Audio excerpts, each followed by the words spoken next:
एक समय था जब मध्य प्रदेश के आस्था में 6 मैन ईटिंग उल्फ्स ने कोहराम मचा दिया था। ये उल्फ्स गांव में जाकर बच्चों को अपना शिकार बना लिया करते थे और लोगों में इनका बहुत गहरा डर बैठ गया था। यहाँ तक कि लोगों ने अपने घरों से बाहर निकलना भी छोड़ दिया था। आखिरकार कौन थे आस्था के ये मैन ईटिंग उल्फ्स और कब और कैसे इन खूंखार उल्फ्स का अंत हुआ, जानेंगे इस इंटरेस्टिंग वीडियो में। बने रहिएगा वीडियो के अंत तक और मुझे इंस्टाग्राम में फॉलो ज़रूर कीजिएगा। साथ ही चैनल को सब्सक्राइब करके बेल आइकन प्रेस करना मत भूलिएगा, क्योंकि आप देख रहे हैं the amazing kingdom of animals. Wolves of Aastha 6 man eating wolves का एक पैक था। इन्होंने साल 1985 से 1986 के दौरान मध्य प्रदेश के आस्था में कुल 17 बच्चों की जान ली थी। अगर बात करें उस उल्फ पैक के सदस्यों की, तो इस पैक में 2 एडल्ट मेल्स, 1 एडल्ट फीमेल, 2 सब एडल्ट फीमेल और 2 छोटे बच्चे मौजूद थे।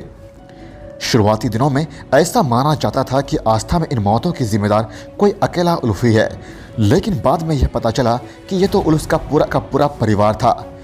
इन वुल्फ्स का डर इस कदर फैल गया था कि आसपास के किसानों ने अपने खेत तक में जाना छोड़ दिया था। माता पिता अपने बच्चों को स्कूल नहीं जाने दिया करते थे, क्योंकि उन्हें यह डर रहता था कि कहीं इस दौरान उनके बच्चे की जान न चली जाए। और गांव के बूढ़े लोग तो ये सोच रहे थे कि उनके एरिया में उल्फ नहीं बल्कि कोई शैतान आ चुका था। अगर बात किया जाए उनके पहले शिकार का, तो उल्फ का पहला शिकार 8 साल का एक छोटा बच्चा था। दरअसल ये बच्चा अपने घर के पास खेल रहा था और इतने में ही उसके सामने एक उल्फ आ गया और फिर उस उल्फ ने बच्चे को दबोच लिया और अपने साथ घने जंगलों में ले गया। उसके माता पिता ने भी ये देख लिया था और वो लाठी लेके उस उल्फ के पीछे तुरंत ही दौड़ पड़े। उन्हें आता हुआ देख उल्फ ने उनके बच्चे को छोड़ दिया, लेकिन तब तक बहुत देर हो चुकी थी और वो बच्चा अब इस दुनिया से जा चुका था। उल्फ का दूसरा विक्टिम तो एक नवजात बच्चा था, जिसे उसकी माँ ने एक झूले में रखा था और वो वहीं पास ही एक खेत में मजदूरी कर रही थी। जब वो मजदूरी करके वापस अपने बच्चे के पास आई, तब उसने देखा कि झूला तो बिल्कुल खाली था और उसका बच्चा कहीं भी नहीं दिख रहा था।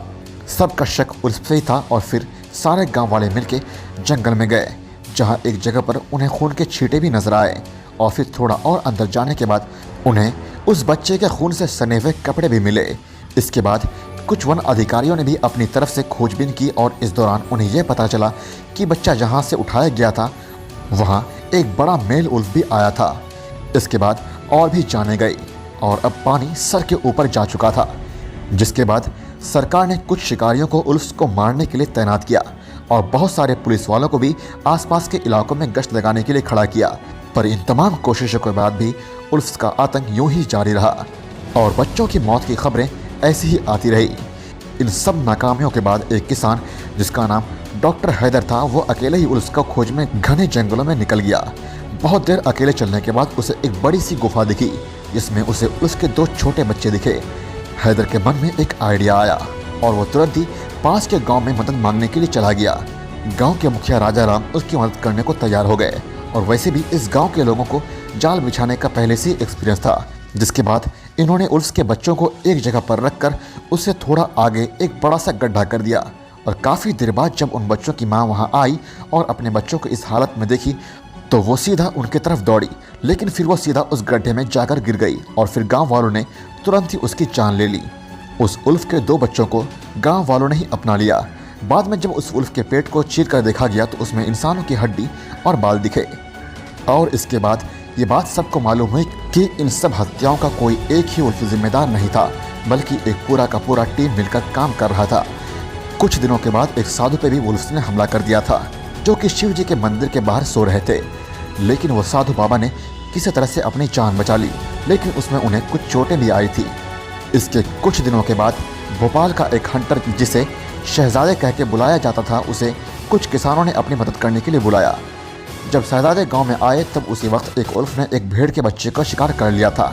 शहजादे तुरंत ही अपनी गाड़ी लेकर जंगल में चले गए, जहां उसे वो उल्फ दिख ही गया और फिर शहजादे ने एक ही गोली में उस उल्फ का काम तमाम कर दिया।